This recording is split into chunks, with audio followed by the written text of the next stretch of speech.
సిద్ధం సిద్ధం అని చావు కొడుతున్న వైఎస్ జగన్కి 2024 ఎన్నికలకి నీకు యుద్ధం ఇస్తాం. యువతరానికి ఏ సంపద విడిచిపెట్టాం? యుద్ధము, రక్తము, కన్నీరు తప్ప, గాయాలు, బాధలు, వేదనలు తప్ప, కలలు కలలు కలలు తప్ప, పిరికితనం, మోసం తప్ప. ఈ 5 ఏళ్ల పాలనలో యువతని మోసం చేశాడు, రైతుల్ని మోసం చేశాడు, మహిళల్ని మోసం చేశాడు, గవర్నమెంట్ ఉద్యోగుల్ని మోసం చేశాడు, అంగన్వాడీ కార్యకర్తలను మోసం చేశాడు. అందరినీ మోసం చేసిన వ్యక్తి. ఈ వ్యక్తికి సమాధానం చెప్పాల్సిన సమయం.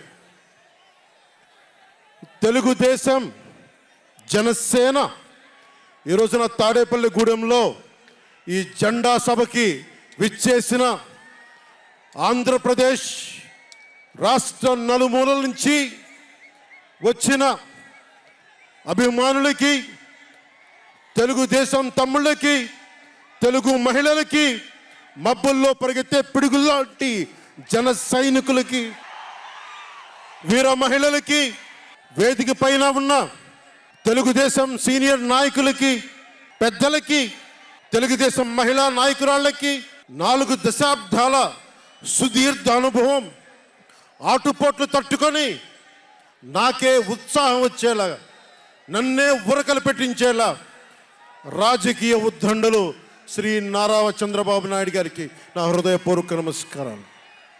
సోదరులు ఒక సునామీ బాలయ్య గారికి నా హృదయపూర్వక నమస్కారాలు. వేదిక పైన జనసేన నాయకులకి, ప్రతి ఒక్కరికి నా హృదయపూర్వక నమస్కారాలు. సముద్రం ఒకటి కాళ్ళ దగ్గర కూర్చొని మొరగదు, తుఫాను గొంతు చిత్తం అనడం ఎరగదు, పర్వతం ఎవరికి వంగి సలాం చెయ్యదు. గొంతెత్తితే ఒక దేశపు జెండాకున్నంత పొగరుంది.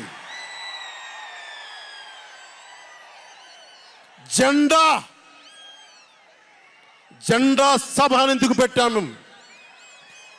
మీరు మోసే తెలుగుదేశం జెండా కానీ, జనసేన జెండా కానీ మన పోరాటానికి స్ఫూర్తి, మన విజయానికి స్ఫూర్తి. 2024లో మన పొత్తు విజయానికి స్ఫూర్తి మన జెండాలు. అందుకే ఇది జెండా సభ పెట్టాం. ఎన్నికల్లో బూతుల్లో వైసీపీ రౌడీలు, గూండాలు బూత్ క్యాప్చరింగ్ చేస్తే ఆ జెండాని మడత పెట్టి కర్ర తీసుకొని ఎదుర్కొనేలాగా, అందుకని జెండా సభ పెట్టాం. వైసీపీ పాలనలో జగన్ కళ్ళ ప్రకారం అభివృద్ధికి ఒక మచ్చు తునక, ఒక చక్కటి గీటురాయి. ఆంధ్రప్రదేశ్ రోడ్ల మీద పాలు పోస్తే ఎంత క్లీన్గా ఉంటాయంటే మన గిన్నెల్లోకి పాలు ఎత్తుకోవచ్చు, అంత క్లీన్గా ఉంటాయి. చక్కగా శుభ్రమైన రోడ్లు, గుంటలు లేని రోడ్లు, తెల్లటి పాలు పోసినా కానీ తిరిగి మన గిన్నెలోకి ఎత్తుకోవచ్చు. అది వైసీపీ నాయకుడు చెప్పేది. స్కూల్ ఫినిష్ చేయగానే, కాలేజీలు పూర్తవగానే అమెరికా నుంచి, ఇంగ్లాండ్ నుంచి, విదేశాల నుంచి పరిగెత్తుకుంటాకొచ్చి మన విద్యార్థులను తీసుకెళ్ళిపోతున్నారు వైసీపీ పాలనలో. అంత గొప్పగా ఉంది. ఉద్యోగాలు ఏ మూలకెళ్ళినా కిళ్ళీ కొట్లను, బడ్డీ కొట్లను విరివిగా దొరికేస్తున్నాయి. కత్తిపోట్లు, గాయాలు, మర్డర్లు సినిమాల్లో తప్ప పాపం మన వైసీపీ పాలనలో ఎక్కడ లేవు. పిల్లలు కూడా ఇది మర్డర్ అంటే ఏంటి, పుడుచుకోవడం అంటే ఏంటి అని చూస్తున్నారు. ఈ 5 ఏళ్ల వైసీపీ పాలనలో క్లీన్ రోడ్స్ ఉన్నాయని, ఉద్యోగాలు అద్భుతంగా ఉన్నాయని, స్కూల్స్ విద్యార్థుల్లో పట్టభద్రులు అయిపోయి అందరికి ఉద్యోగాలు వచ్చేస్తున్నాయని ఒకరి పగటికల్లో ఉన్నారు. రోడ్ల మీద వెళ్ళాలంటే రోజులు అయిపోతూ ఉన్నాయి. అందుకే కొంచెం కష్టమైన డబ్బులు తెచ్చి హెలికాప్టర్లు కట్టి ఇక్కడ సభాస్థల్లో దిగుతున్నాం. ఓజీలో వచ్చే రెమ్యునరేషన్, ఓజీలో వచ్చే సినిమా డబ్బులు, కేజీ బియ్యం కూడా కొనకుండా హెలికాప్టర్లకి పెడతా ఉన్నాం. Behind every great fortune there is a crime అని ఫ్రెంచ్ రచయిత బాల్జాక్ అంటారు. ఏ కష్టం చేయకుండా అర్ధాంతరం నడిమంత్రపు సిరి వచ్చినప్పుడు దాని వెనక ఒక నేరం ఉంటుంది. ఇది సూక్తి యొక్క సారాంశం. క్లాస్ వార్ అని చెప్పే జగన్ 5 కోట్ల మంది ప్రజల రాష్ట్రాన్ని 5 మందికి తాకట్టు పెట్టాడు. వైఎస్ జగన్ రెడ్డి, పెద్దిరెడ్డి రామచంద్రారెడ్డి, సజ్జల రామకృష్ణారెడ్డి, మిథున్ రెడ్డి, వైవి సుబ్బారెడ్డి, మిగతా అందరిని కలుపుకొని వీరు 5 మంది కోసం 5 కోట్ల మంది ప్రజలు ఈరోజు మనం తిప్పలు పడతా ఉన్నాం, కష్టాలు పడతా ఉన్నాం. ఉద్యోగాలు లేకుండా యువత రోడ్ల మీదకి వచ్చినారు ఈ రోజున. ఇది మారాలి. ఏదైనా మాట్లాడదామంటే గుండాలతో బెదిరింపులు, రవిడీలతో దాడులు. ఇదే చెప్తా ఉన్నాను జన సైనికులకు కూడా. మబ్బుల్లో పరిగెత్తే పిడుగులు లాంటి మన జన సైనికులకు చెప్తున్నా, వైసీపీ గుండాయిజాన్ని చూసి భయపడకండి. మనం ఉన్నాం. ఉద్దండుడైన రాజకీయ నేత శ్రీ నారా చంద్రబాబు నాయుడు గారు ఉన్నారు. మనం ఉన్నాం. ఈరోజు చెప్తా ఉన్నా, వచ్చే 45 రోజుల ఎన్నికల్లో వైసీపీ గూండాలకి, వైసీపీ క్రిమినల్స్కి ఈ జెండా సభ నుంచి హెచ్చరిస్తున్నా, మీరు మా సభల మీద కానీ, మా నాయకుల మీద కానీ, తెలుగు తమ్ముళ్ళ మీద కానీ, జనసేన సైనికుల మీద కానీ, వీర మహిళల మీద కానీ, తెలుగు మహిళల మీద కానీ, సామాన్య ప్రజల మీద కానీ వైసీపీ గుండాలు దాడి చేస్తే, భయపడితే, బెదిరిస్తే నేను ఈ రోజున మీకు మాటిస్తున్నాను, వైసీపీ గుండాలకి మక్కెలు ఇరగ్గొట్టి మడత మంచంలో పెడతాం, మర్చిపోకండి. 5 మంది ఏ ఊళ్ళో అయినా సరే, ఉత్తరాంధ్రకి వెళ్ళు, పశ్చిమ గోదావరికి వెళ్ళు, తూర్పు గోదావరికి వెళ్ళు, రాయలసీమలోని అనంతపురం, కర్నూలు, ఏ జిల్లాకైనా వెళ్ళు, ఈ 5 మంది పంచాయతీలు చేస్తూ ఉన్నారు. ఈ 5 మంది. మిగతా వారికి ఎవరికి అక్కడ రాష్ట్ర వనరుల మీద కానీ, వేటి మీద కానీ ఆధిపత్యం లేదు, హక్కు లేదు. ప్రతి దానికి ఎవరు ఎంత కావాలి, ఎంత ఇవ్వాలి అనేది వీళ్ళు చెప్తారు, ఈ 5 మంది చెప్తారు. ఇది క్లాస్ వార్. జగన్ మాట్లాడితే ఒక్కడు అమ్మా నేను ఒక్కనేనమ్మా, అమ్మా నేను ఒక్కనేనమ్మా అని సాగు కొడతా ఉంటాడు. అరే ఉన్న నా ఒక్క ఎమ్మెల్యేని తీసుకెళ్ళిపోయిన నువ్వు ఒక్కడివా? నువ్వు. డెమోక్రసీ నీడ్స్ ఎటర్నల్ విజిలెన్స్ అంటారు. ప్రజాస్వామ్యాన్ని కాపాడుకోవడానికి నిరంతర పహారా ఉండాలి.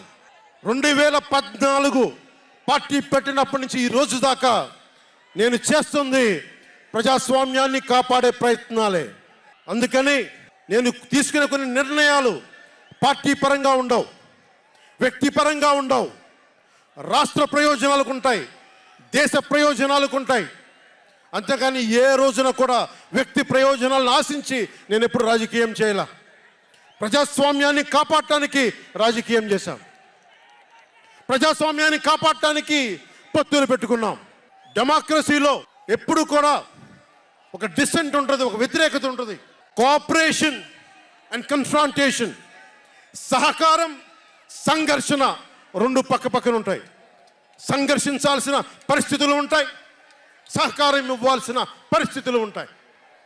ఇప్పుడు 2024కి సహకారం ఇవ్వాల్సిన పరిస్థితి. మనం సహకరిస్తుంటేనే, తెలుగుదేశం జనసేన సహకరించుకుంటేనే 5 కోట్ల మంది ప్రజల మనోభావాలు, వారి భవిష్యత్తు బంగారంలో ఉంటుంది. మనలో మనం కలహించుకుంటే మళ్ళీ ఈ దుర్మార్గుడు, దాష్టికుడు అయిన జగన్ మళ్ళీ వచ్చి ప్రజల్ని కంటకంగా మారతాడని చెప్పి తగ్గించుకొని మరి ప్రజల్ని గెలిపించడానికి మరి ఈ రోజున జనసేన నడుం కట్టింది. నేను మాట్లాడుతున్నప్పుడు ఒక విషయం చెప్తా ఉంటాను మీకు. మార్టిన్ నిమోలర్ అనే ఒక ప్రీస్ట్, జర్మనీ, హిట్లర్ సమయంలో ఆయనకి అండగా వచ్చాడు. హిట్లర్ చాలా గొప్ప నాయకుడని. ఎందుకు చెప్తా ఉన్నానంటే, జగన్ కోసం 98% చాలా అన్ని వర్గాల్లో కూడా జగన్ వంటి వెళ్ళారు. 2019లో నేను ఒక్కొక్కరి చెవులో ఇల్లు కట్టుకొని మరి చెప్పా, జగన్కి ఓటేయకండి, ఓటేయకండి, మంచిది కాదని. జగన్ బతుకు జూబ్లీ హిల్స్ సొసైటీ ఫామ్ అయినప్పటి నుంచి నాకు తెలుసు. అదే చెక్ పోస్ట్లో ఏం చేసేవాడు నాకు తెలుసు. కాంటికి రెస్టారెంట్ బంజారా హిల్స్లో ఏం చేసేవాడు తెలుసు. మాట్లాడితే నా వ్యక్తిగత జీవితం గురించి మాట్లాడుతూ ఉంటాడు. నీ వ్యక్తిగత జీవితం గురించి మాట్లాడాలంటే నా దగ్గర టన్నుల ఇన్ఫర్మేషన్ జగన్, మర్చిపోకు. ఇప్పుడు దాకా నువ్వు పవన్ కళ్యాణ్ తాలూకు శాంతిని చూసావు, మంచితనాన్ని చూసావు. జగన్ నీకు యుద్ధాన్ని ఇస్తాను, మర్చిపోకు. యుద్ధం. మార్టిన్ నిమోలర్ ఒకటే చెప్పాడు, హిట్లర్ని సపోర్ట్ చేసే వ్యక్తి ఒక్కళ్ళ కోసం కాదు. సోషలిస్టులు వచ్చినప్పుడు నేను సోషలిస్ట్ కాదని చెప్పి హిట్లర్ ఎస్ఎస్ సైన్యం సోషలిస్టుల కోసం వస్తే నేను సోషలిస్ట్ని కాదని చెప్పి వెనక్కి వెళ్ళిపోయాడు. సహకరించలేదు, ముందుకు రాల వాళ్ళు రక్షించడానికి. కమ్యూనిస్టుల కోసం వస్తే నేను కమ్యూనిస్ట్ని కాదని చెప్పి కామ్గా ఉండిపోయాడు. యూదుల కోసం వస్తే నేను యూదుని కాదని చెప్పి కామ్గా ఉండిపోయాడు. కార్మిక నాయకుల కోసం వస్తే నేను కార్మిక నాయకుడిని కాదని చెప్పి కామ్గా ఉండిపోయాడు. తన కోసం వచ్చినప్పుడు ఎవ్వరూ లేరు. ఈ రోజున ఒక 4 దశాబ్దాల సుదీర్ఘంగా ఉన్న ఒక ఎక్స్పీరియన్స్డ్ రాజకీయ ఉద్దండుణ్ణి 53 రోజులు జైల్లో పెడితే నాకు బాధేసింది, నిజంగా బాధేసింది. ఆయన సతీమణిని అనకూడని మాటలు అంటూ ఉంటే నాకు బాధ కలిగింది. ఒక సుగాలి ప్రీతి తల్లి 2019లో ఎన్నికల్లో నేను 2 చోట్ల ఓడిపోయిన తర్వాత కర్నూలు జిల్లా నుంచి ఒక ఎస్టీ మహిళ నా దగ్గరకు వచ్చి 14 ఏళ్ళ నా సుగాలి ప్రీతి నా బిడ్డ స్కూల్కి వెళ్ళి చనిపోయిందేనంటే నాకు 2 చోట్ల ఓడిపోయిన నాకు నిస్సహాయత వచ్చింది. ఇట్లా ఏ మూలకెళ్ళినా ఒక కౌలు రైతులు కానీ, గిట్టుబాటు ధర రాని రైతులు కానీ ప్రతి ఒక్కరూ వారి కష్టాలను చూసి చలించిపోయాను. చంద్రబాబు గారి దగ్గర నుంచి సుగాలి ప్రీతి దాకా, కౌలు రైతుల దగ్గర నుంచి పరిశ్రమల్ని వద్దనుకొని వెళ్ళిపోయిన పారిశ్రామికవేత్తల దాకా, ఎస్సీ ఎస్టీలు మైనారిటీలు అందరినీ మోసం చేసిన వ్యక్తి. నేను ఒకటే అనుకున్నా, నేను వీళ్ళ కోసం నిలబడకపోతే రేపు నాకు కష్టం వచ్చిన నా కోసం ఎవరు నిలబడరు. రేపొద్దున మన మిగతా పార్టీలకు నిలబడపోతే రేపొద్దున మన జన సైనికులకు కష్టాలు వస్తే ఎవరు రారు. అందుకని నేను అలయన్స్ని పెట్టాను, నేను ప్రతిపాదించాను. అలాగే గోబెల్స్ ప్రచారాలు అంటూ ఉంటారు. గోబెల్స్ ప్రచారాలను ఒకటే గుర్తుపెట్టుకోండి, జోసెఫ్ గోబెల్స్ ప్రచారాలు చేసి చివరికి అతని బతుకు తెలియదు. 1945లో ప్రపంచ యుద్ధం అయిపోయిన వెంటనే అదే బంకర్లో హిట్లర్ అద్భుతంగా ఉన్నాడు, ఇంకా జర్మనీ గెలుస్తుందని చెప్పి వాళ్ళ బంకర్లో ఎలైడ్ ఆర్మీ వచ్చి కాల్ చేసే వరకు గోబెల్స్ అబద్ధాలు చెప్తూనే ఉన్నాడు. సో జగన్ నీ గోబెల్స్ ప్రచారాలు చెప్తే గోబెల్స్ పట్టిన గతే నీకు పడుతుంది, మర్చిపోకదు. రాజధాని గురించి, రాజధాని అభివృద్ధి వికేంద్రీకరణ ఉండాలి కానీ రాజధాని వికేంద్రీకరణ కాదు. స్ట్రాటజిక్ అడ్మినిస్ట్రేటివ్ సెంటర్ రాజధాని అంటే. ఈ రోజున రాజధాని అంటే 3 చోట్ల పరిగెట్టాల్సి వస్తుంది. వ్యూహాత్మక పరిపాలనా కేంద్రం రాజధాని అంటే. అమరావతియే రాజధానిగా ఉంటుందని చెప్పి ఇంకొక మారు ఈ తాడేపల్లి గూడెం ఈ జెండా సభ నుంచి ఇంకొక మారు ఉద్ఘాటిస్తున్నాం. 3 రాజధానులు లాంటి ఐడియాలు, ఈ 3 ముక్కల ఆలోచనలు, ఈ 3 ముక్కల ముఖ్యమంత్రి. ప్రధానమంత్రి గారు చెప్పారు 2014లో జగన్కి అధికారం వస్తే, ఆ రోజున 2014లో చంద్రబాబు గారు ఉన్నారు, మోదీ గారు ఉన్నారు, నేనున్నా, మిగతా అందరూ ఉంటే మోదీ గారు ఒకటే మాట ఉన్నారు, ఈ అలయన్స్ని కాకుండా జగన్ని తీసుకొస్తే స్కామ్ ఆంధ్ర అవుతుంది అనేది. 2019 నుంచి 24కి ఇది దోపిడీకి గురైన ఆంధ్ర అయింది. ఈ రోజున ఉద్యోగాలు లేవు, జీతాలు సంపాదించలేరు, ఎక్కడికి వెళ్ళాలో తెలియదు. ప్రజల సొమ్ము ప్రజలకు పంచి తన దానకర్ణుల్లా మాట్లాడుతున్నాడు జగన్. అరే మీ తాత సంపాదించిన ముల్లా ఇంటి నువ్వేంది ఇవ్వడానికి? మీ తాత సంపాదించిన ముల్లా ఇది. ప్రజలు కష్టపడి కట్టిన ట్యాక్స్ నుంచి వచ్చిన డబ్బు, వాళ్ళ డబ్బు వాళ్ళకి ఇవ్వడం అది వాళ్ళ హక్కు. అది నీకు నువ్వు దానం ఇచ్చే దానం కాదు, ఇది మర్చిపోకేది. ప్రభుత్వ ఉద్యోగులను మోసం చేశాడు, సిపిఎఫ్ అని చెప్పి ఉద్యోగుల్ని మోసం చేశాడు, అంగన్వాడీ కార్యకర్తలను మోసం చేశాడు, దివ్యాంగులకి మోసం చేశాడు, కౌలు రైతులు గిట్టుబాటు ధర ఇవ్వకుండా రైతులకి ఇళ్ల పట్టాల్లో దోపిడీలు, ప్రజల వద్దకి పాలన అంటే భీమ్లా నాయక్ సినిమాలకి కలెక్టర్లను కూర్చోబెట్టి టికెట్లు అమ్మించడం తప్ప ప్రజల వద్దకి పాలన ఇంకెక్కడ కనిపించలేదు. ఇక్కడున్న యువతను చూసి ఒకటే మాట్లాడుతున్నాం, నేనున్నది ఇక్కడ మీకు 10 కేజీల బియ్యం 5,000 రూపాయలు ఇవ్వడానికి కాదు, మీకు 25 సంవత్సరాల భవిష్యత్తు ఇవ్వడానికి, 25 సంవత్సరాల బంగారు భవిష్యత్తు ఇవ్వడానికి. 10,000 పథకం చేతిలో పెట్టి 10,000 రూపాయలు మీ చేతిలో పెట్టడమా, లేదంటే మీకు 1,00,000 రూపాయలు సంపాదించే మార్గం చూపించడమా అని మీరు నిర్ణయించుకోండి. నేనే మా అన్నయ్య నాకు యాక్టింగ్ ట్రైనింగ్ ఒక స్కూల్లో పంపించాను. నాకు డబ్బులు సంపాదించుకునే మార్గం చూపించాడు, పని చేసే మార్గం చూపించాడు. ఆ పని చేసే మార్గం చూపిస్తేనే మీకు భవిష్యత్తు ఉంటుంది. నాలాంటి వాడు ఆ పని చేసే మార్గం ఉండబట్టే కౌలు రైతులకి ఇన్ని కోట్ల రూపాయలు స్వచ్ఛందంగా ఇవ్వగలిగాం. అలాగే మీ చేతుల్లో కూడా డబ్బులు ఉండాలి, భవిష్యత్తు ఉండాలి, సంపాదించుకునే మార్గాలు ఉండాలి. నేను ఎందుకు చంద్రబాబు నాయుడు గారితో పొత్తు పెట్టుకున్నా తెలుగుదేశంతో అంటే, ఆయన ఒక నగరాన్ని నిర్మించిన వ్యక్తి, ఉపాధి కల్పించిన వ్యక్తి, పారిశ్రామికవేత్తల్ని తరలించిన వ్యక్తి, స్వచ్ఛందంగా వచ్చిన వ్యక్తి. ఆయన అనుభవం చాలా కావాలి రాష్ట్రానికి, అందుకనే పొత్తు పెట్టుకున్నాం. కులాల గణాంకాలు తీస్తారు, ఏ కులంలో ఎంతమంది ఉన్నారు, ఎవరికి ఓటేస్తారని గణాంకాలు తీస్తారు. కానీ ఇక్కడున్న యువతలో ఎంతమందికి ఏ ప్రతిభ దాక్కుని ఉంది, ఎంత సమర్థత దాక్కుని ఉంది, వారి ఆస్పిరేషన్లు ఏంటి, వారి ఆశలు ఏంటి, వారి ఆశయాలు ఏంటి, ఏ ఒక్కరన్నా అడిగారా ఈ రోజు దాకా? జగన్ అనేవాడు వచ్చి అడిగాడు ఈ రోజున, మీరు ఓట్లు వేయండి 5,000 పడేస్తాం, మీరు ఓట్లు వేయండి మీకు 500 రూపాయలు రోజు పెన్షన్, మీకు డబ్బులు పడేస్తాం అనేవాడే తప్ప మీకు ఏం కోరికలు? భవిష్యత్తుకు 25 సంవత్సరాల తర్వాత మీకు ఎలాంటి ఉద్యోగాలు ఇస్తే బాగుంటుంది, ఎలాంటి స్కిల్స్ ఇస్తే బాగుంటుంది, ఏ ఒక్కనాడైనా ఆలోచించాడా? యువ ముఖ్యమంత్రి అంటే దేనికి? బంధులు పెట్టడానికి అది యువ ముఖ్యమంత్రి? మీ యువతకు చెయ్యని వాడికి మీరు వెంటబడే ప్రయోజనం ఏంటి? నా అభిమానులకు కూడా చెప్తా ఉన్నాను, నన్ను కాదని మీరు జగన్కి ఓటేశారు మర్చిపోను. ఈరోజున మీరు సఫర్ అవుతున్నారు, నేను కాదు. మీ భవిష్యత్తు కోసం వచ్చాను నేను రోడ్ల మీదకి.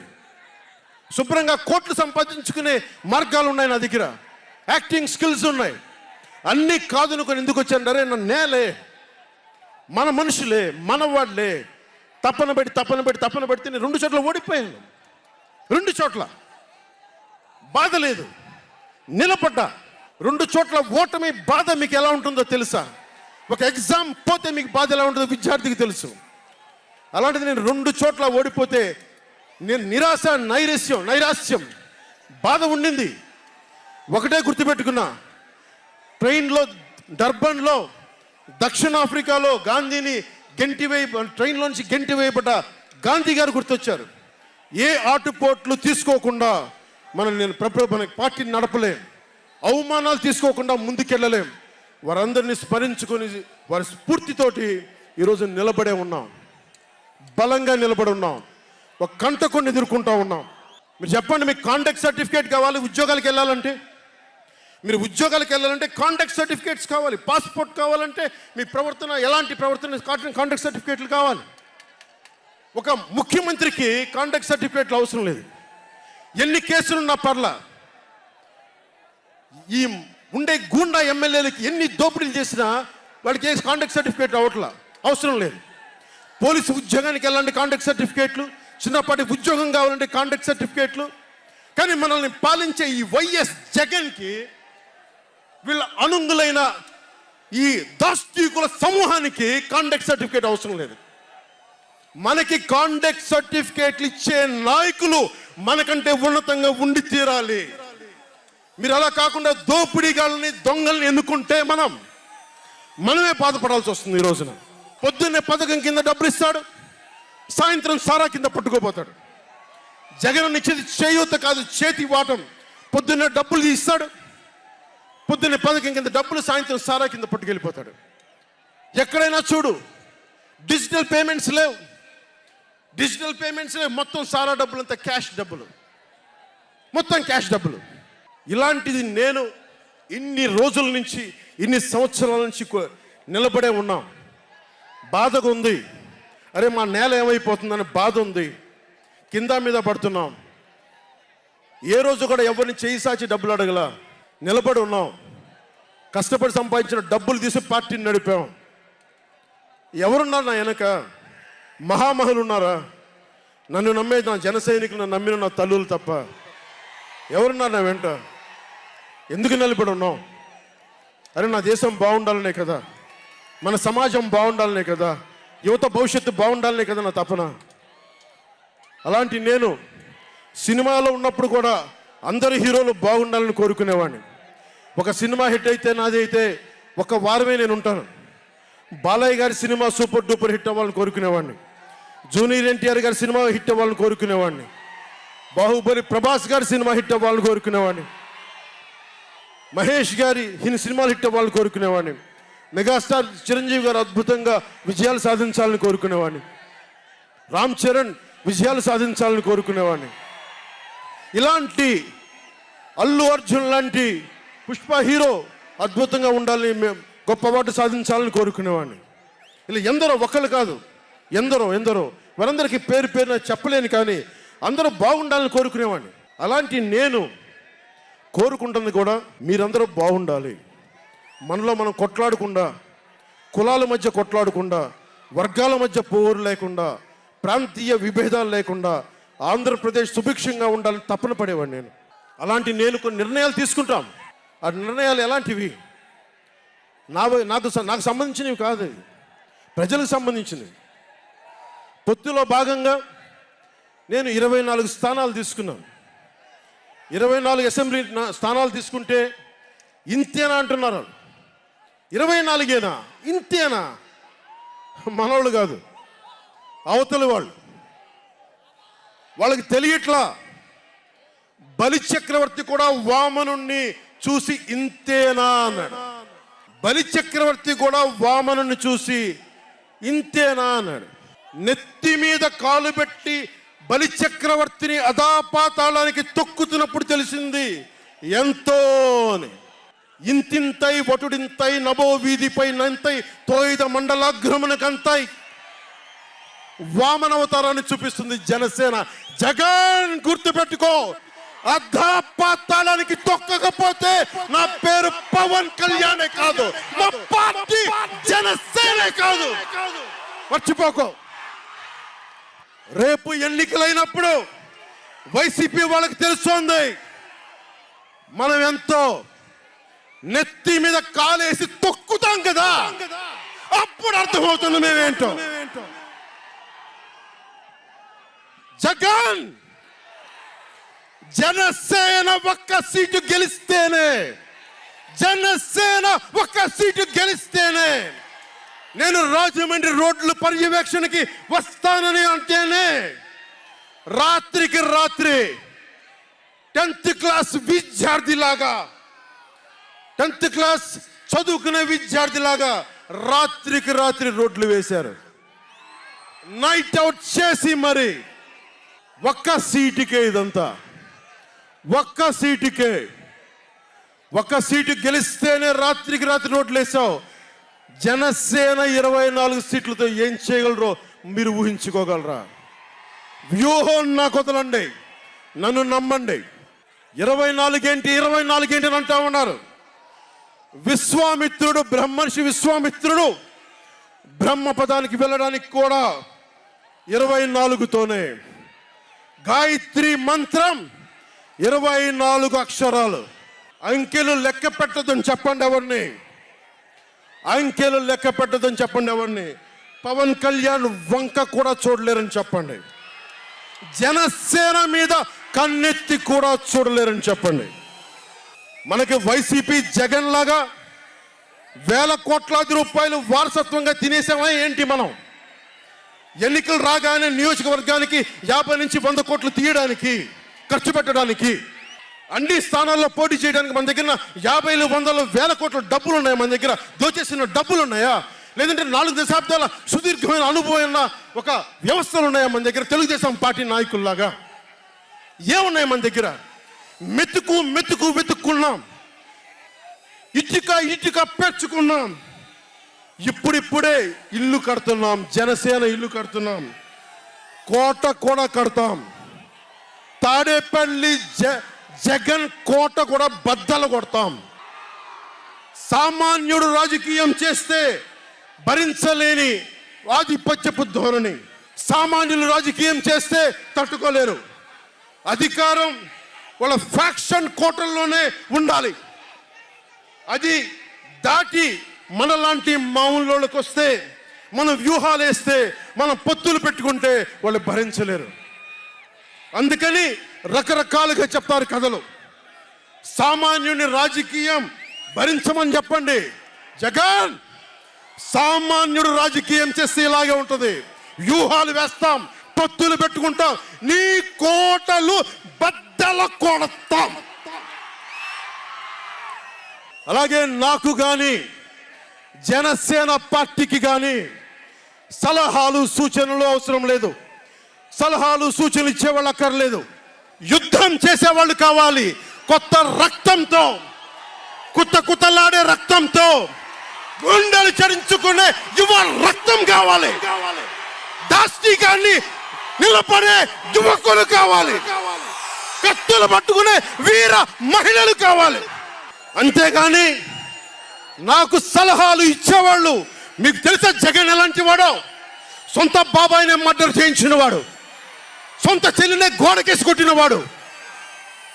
మీరు చెప్తారు నాకు సలహాలు సూచనలు. ఎవరితో యుద్ధం చేస్తున్నానో నాకు తెలుసు. జగన్ లాంటి దాష్టీకుడు, దుర్మార్గుడు యుద్ధం చేస్తేనే తగ్గుతాడు. యుద్ధంతో కూలగొడితేనే కింద కూర్చుంటాడు. మర్చిపోకుండా నాకు సలహాలు సూచనలు ఇచ్చే వాళ్ళకి. అలాగే మనకు కూడా పోల్ మేనేజ్మెంట్ తెలుసా? ఆర్గనైజేషన్ బలం ఉందా? సంస్థాగతంగా పాతికిపోయిన తెలుగుదేశం పార్టీలతోటి మనం పోటీ పడగలమా? 800 నుంచి 1000 మంది బూత్ కార్యకర్తలు ఉన్నారా మనకి ప్రతి నియోజకవర్గంలో? 1000 మందికి 50 రోజులు ఎంతో కొంత డబ్బులు ఇస్తూ భోజనాలు పెట్టే సత్తా మన నాయకత్వాలకు ఉందా? మన నాయకత్వం ఇంకా ఎదుగుతూ ఉంది. వెయిట్ చేయాలి. ఈలోపు రాష్ట్రాన్ని జగన్ పాలిట కానివ్వం. జన సైనికులు సిద్ధంగా ఉన్నా, ప్రజలు మన వైపు ఉన్నా, ప్రతి ఒక్కరిని ఓట్లకు తీసుకొచ్చే నాయకత్వం ఇంకా సిద్ధంగా ఉందా జనసేన పార్టీకి? మనందరం ఆలోచించుకోవాలి. అందుకనే అన్ని అర్థం చేసుకునే 24 స్థానాలు 3 పార్లమెంట్లో సిద్ధపడ్డాం. ప్రజల నాడి వాడి తెలియకుండా నాయకత్వాన్ని నడిపించగలమా? దశాబ్దం కాలం పాటు పార్టీని నడిపించగలమా? ఏదైనా మాట్లాడితే వ్యక్తిత్వాన్ని నెగ్గించడం కోసం తగ్గాను నేను. కొంతమంది మద్దతుదారులు అన్న పేరు మీద నా నిర్ణయాన్ని ప్రశ్నిస్తూ ఉన్నారు. జగన్ తన బాబాయిని మర్డర్ చేసిన ఆయన మద్దతుదారులు, ఆయనకు ఓట్లేసిన వాళ్ళు ఒక్క మాట అనరు, వెనకేసుకొస్తారు. హార్ట్ అటాక్ అని వెనకేసుకొస్తారు. ఓడిపోతున్నా కూడా గెలుస్తున్నామన్న ఒక నిలబడే సమూహం జగన్ పక్కన ఉన్నది. వేలాది కోట్లు, లక్షల కోట్ల ఆస్తులు ఉన్నా కానీ అక్రమంగా సంపాదించాడు అని అందరికీ తెలిసిన వెనకేసుకొచ్చే సమూహం వైఎస్ జగన్ సమూహం. ఇక్కడ నేను ఏమి చేయకపోయినా, ఏ మాటలు జగన్ నిలబెట్టుకోకపోయినా అద్భుతం, ఆహా ఓహో అనే సమూహం జగన్ వెనక ఉంది. దళితుడిని చంపి డోర్ డెలివరీ చేసినా కానీ వెనకేసుకొచ్చే సమూహం, ఫీజు రీయింబర్స్మెంట్లు ఆపేసినా కానీ వెనకేసుకొచ్చే సమూహం. 2019లో నేను 2019లో పరిమితమైన స్థానాల్లో పోటీ చేసి గెలిచుంటే మట్టుకు ఆ రోజున జనసేన ఈ రోజున రికగ్నైజ్డ్ పొలిటికల్ పార్టీ అయిపోయింది. నా వ్యూహాన్ని ఎవరు తప్పు పట్టకండి. ప్రజల్ని క్షేమాన్ని ఆకాంక్షించే వ్యూహం ఉన్నది. కానీ జగన్ ఏమో ఒకవైపు ఎవరు ప్రశ్నించరు, వాళ్ళ సమూహం. నా సమూహం నన్ను ఎందుకు ప్రశ్నిస్తున్నారు? మీరెందుకు ప్రశ్నిస్తున్నారు? జగన్ మర్డర్లు చేసిన, వారి అనుయాయులు మానభంగాలు చేసిన, దోపిడీలు చేసిన, దారుణాలు చేసిన అందరూ జగన్ వెనకేసుకొస్తారు. నేను నా డబ్బులు తిన్నానా? వేలాది కోట్లు సంపాదించానా? పదవులు అనుభవించానా? ఏమనుభవించాను? నేను 10 సంవత్సరాల నుంచి అవమానాలు, తిట్లు తప్ప ఏం తిన్నాను? నేను ఏం సంపాదించుకున్నాను? కష్టపడి డబ్బులు సంపాదించుకొని పార్టీలకే కదా పెట్టింది నేను. నన్ను ప్రశ్నిస్తారు మీరు నిజంగా మటుకు నా మద్దతుదారులు అయితే నన్ను ప్రశ్నించకండి. నా వెంట నిలబడి నాతో పాటు నడవండి, మా జన సైనికుల్లాగా, మా వీర మహిళల్లాగా. ప్రశ్నించకండి నన్ను. ఎవరికుంది ఓపిక? ఈ దేశం కోసం, సగటు మనిషి కోసం కన్నీళ్లు కార్చే శక్తి ఉందా ఎవరికన్నా? ఎక్కడో విదేశాల్లో కూర్చొని, టీవీల్లో కూర్చొని నన్ను ప్రశ్నించడం కాదు, నాతో నిలబడటం నేర్చుకోండి అందరూ, నన్ను ప్రశ్నించే వాళ్ళంతా.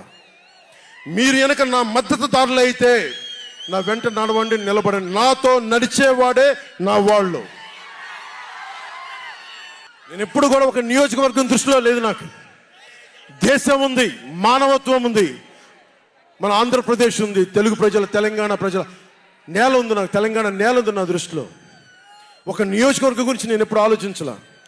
రాష్ట్ర ప్రయోజనాల కోసం ఆలోచించాను కానీ అరే నేను ఒక నియోజకవర్గాన్ని డెవలప్ చేసుకోవాలి నేను నిజంగా ఆలోచించలేదు.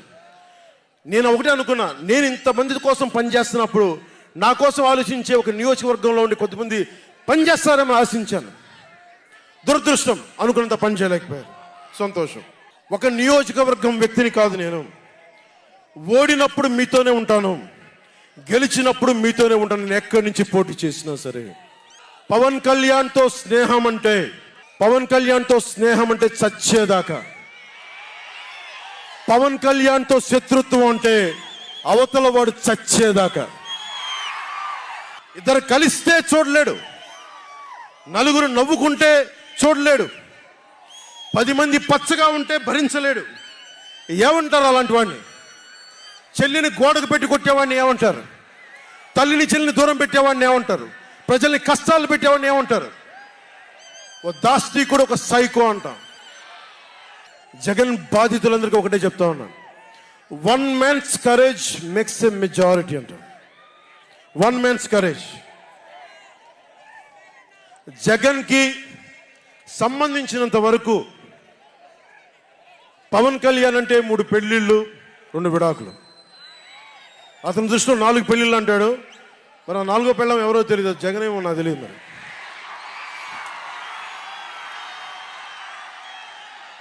నాకు ఇదే విసుగొస్తుంది. జగన్ లేని 4వ పెళ్ళం అంటే నువ్వేరా. నేను ఎప్పుడైనా సరే భారతి గారికి కూడా చెప్తున్నాను, మేడం భారతి గారు, మీరు ఊహించుకోండి, మేము ఎప్పుడన్నా సరే మిమ్మల్ని చాలా గౌరవంగా భారతి గారు, మేడం భారతి గారు అంటాం. మీ ఆయన ఇంత నీచంగా ప్రవర్తించినా కానీ, చంద్రబాబు గారి సతీమణి కానీ, నియోజకవర్గంలో ప్రతి ఒక్కరిని ఇబ్బంది చేసినా కానీ, నా ఇంటి సతీమణి అన్నా కానీ పెళ్ళాలను సంబోధిస్తాడు.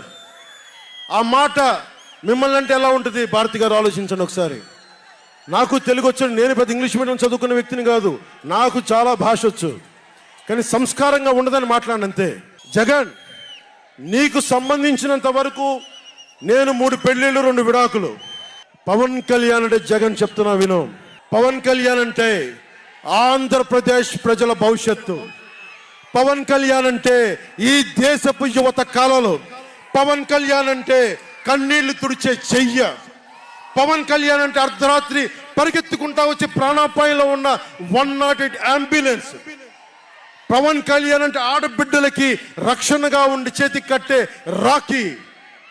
పవన్ కళ్యాణ్ అంటే పెద్దోళ్ల భుజం మీద ఉన్న కండువ, గర్వంతో ఎగిరే జాతీయ జెండా. పవన్ కళ్యాణ్ అంటే నిన్ను నట్టేటను ముంచే తుఫాన్. గుర్తుపెట్టుకో, నిన్ను అధాపాతాళానికి తొక్కే వామనుడి పాదం పవన్ కళ్యాణ్ అంటే. గుర్తుపెట్టుకో, 1 man's courage makes a majority అని. ఒక అర్ధరాత్రి కికారణ్యంలో అడవులు, సింహాలు, పులులు, తోడేళ్లు, గుంటనక్కలు తిరిగే చోట ఒక్కడు వెలిగించిన కాగడ అడవిని జయిస్తుంది. ఒక్కడు వెలిగించే కాగడ అడవిని జయిస్తుంది. ఒక్కడి ధైర్యం, ఒక్కడి సాహసం, ఒక్కడి ప్రతిఘటన కొన్ని కోట్ల మందికి తిరగబడే ధైర్యాన్ని, బలాన్ని ఇస్తుంది. మహాత్మా గాంధీ, అల్లూరి, నేతాజీ, బాబాసాహెబ్ అంబేద్కర్, ఇలాంటి మహానుభావులు ఎందరో స్ఫూర్తిని తీసుకొని వారి అడుగు జాడల్లో నేను ఒక్కడే 2014లో ఒక గొంతుకెత్తాను, ఒక్క అడుగు ముందుకేశాను, ఒక్క ప్రతిఘటన చేశాను, ఒక్క యుద్ధం మొదలుపెట్టాను. అది 2024కి అక్కడ దూరంగా ఉన్న వాటి మీద ఎక్కి ఉన్న జన సైనికులు, విదేశాల్లో కూర్చున్న తెలుగు ప్రజలు, ఎక్కడో టీవీల్లో వీక్షిస్తున్న మహిళలు, పెద్దలు, పిన్నలు ఉద్యోగం మరి ఆపేసి, పని పక్కన ఆపేసి టీవీలో కూర్చొని చూస్తున్న ఈ ఉపన్యాసాన్ని చూస్తున్న ఒక సగటు యువకుడు, భవిష్యత్తు ఎలా ఉంటుందని చెప్పి బాధపడే సగటు తల్లి, స్టేజ్ మీద కూర్చున్న, అలాగే టీవీల్లో గ్లోబల్గా మొత్తం చూస్తున్న ప్రతి ఒక్కరూ, అలాగే ఈ వేదిక పైన స్టేజ్ పైన కూర్చున్న ఒక క్లేమోర్ మైన్ ఆయన వస్తున్న జీపుని అలిపిల్లి ఎగిసి 16 అడుగులు ఎత్తున కొడితే కింద పడి మరి చొక్కా దులుపుకొని పదండి రాజకీయం చేద్దామని చెప్పి 4 దశాబ్దాల నుంచి రాజకీయం చేస్తున్న ఒక రాజకీయ దురంధరుడు చొక్కా దులుపుకొని మరి పదండి చూద్దాం ఎవడొస్తాడని, అలాంటి రాజకీయ దురంధరుడు రండి రాజకీయాలు చేద్దాం అని అలాంటి వారితోటి ఆయన్ని నమ్ముకున్న ప్రతిష్టాత్మకమైన తెలుగుదేశం పార్టీ, ఆయన వెనక నడుస్తున్న తెలుగు తమ్ముళ్ళు, తెలుగు మహిళలు, నన్ను నమ్మి నిలిచిన నా జన సైనికులు, నన్ను నమ్మి నా వెంట ఉన్న వీర మహిళలు, నా వెన్నంటే ఉండే నా జనసేన నాయకులు, కత్తి దూసి కథన రంగంలో దూకడానికి సిద్ధంగా ఉండే మన యువత, వీళ్ళందరూ కూడా ఈ రోజున మనం వచ్చింది, మీరందరూ కూడా గత 5 సంవత్సరాలుగా మీ స్థానాల్లో వేదిక పైన కూర్చున్న పెద్దలు కానీ, ఇటు సైడ్ కూర్చున్న నాయకులు కానీ, మీరు కానీ, టీవీలో వీక్షిస్తున్న ప్రతి ఒక్కరూ మీదైన యుద్ధాలు, మినీ యుద్ధాలు వైసీపీ దుష్ట పాలన మీద చేస్తూనే ఉన్నారు. ఈ రోజున తాడేపల్లిగూడెం నుంచి నేను ఒకటే పిలిపిస్తున్నా, ఈ మినీ యుద్ధాలన్నీ కలిసి ఒక మహాయుద్ధాన్ని ప్రకటిస్తున్నాను. 2024 ఎన్నికలకి ఒక మహాయుద్ధానికి శంఖారావం పలుకుతున్నాను. ఇది నా దేవదత్తం. ఇది లక్షలు కోట్ల ప్రజల ఆశల కోసం ఈ మహాయుద్ధాన్ని ఆవాహన చేస్తున్నాను. రాష్ట్ర ప్రయోజనాల కోసం ఒక దాష్టీకుడితో పోరాటం చేయడానికి ఒక మహాయుద్ధాన్ని ఆవాహన చేస్తున్నాను. ఈ రోజున నేను శంఖారావం పూరిస్తున్నాను. ఈ రోజున ఈ విధ్వంసకర పాలనని ఆపుదాం, వైసీపీ విధ్వంసకర పాలనని ఆపుదాం, ముందుకు తీసుకెళ్దాం, వైసీపీ గడిల్ని బద్దలు కొడదాం, మీకు బంగారు భవిష్యత్తుని తెచ్చే బాధ్యత, శాంతి సుస్థిరత ఇచ్చే బాధ్యత తెలుగుదేశం పార్టీ, జనసేన తీసుకుంటుంది. తెలుగుదేశం పార్టీ వర్ధిల్లాలని కోరుకుంటూ, తెలుగుదేశం విజయం సాధించాలని కోరుకుంటూ, జనసేన వర్ధిల్లాలని కోరుకుంటూ, జనసేన విజయం సాధించాలని కోరుకుంటూ, ప్రధానమంత్రి నరేంద్ర మోదీ గారు మరొక్క మారు ప్రధానమంత్రిగా రావాలని కోరుకుంటూ, భారతీయ జనతా పార్టీ వర్ధిల్లాలని కోరుకుంటూ మేము ముందుకెళ్తున్నాం. మీరందరూ మాతో పాటు కలిసి నడవండి. మీ భవిష్యత్తు కోసం నేను అండగా ఉంటాను. పొత్తు గెలవాలి, జగన్ పోవాలి. జనసేన టీడీపీ పొత్తు గెలవాలి, జగన్ పోవాలి. వైసీపీ నేలమట్టం అవ్వాలి. ఒకటే గుర్తుపెట్టుకోండి. ఏం చెప్తాం? హలో ఏపీ చెప్తామా? Hello AP, hello AP, hello AP. మనం గెలుస్తున్నాం, ప్రభుత్వాన్ని స్థాపిస్తున్నాం. ఇదే మన నినాదం, మన ఎలక్షన్ల నినాదం ఇదే.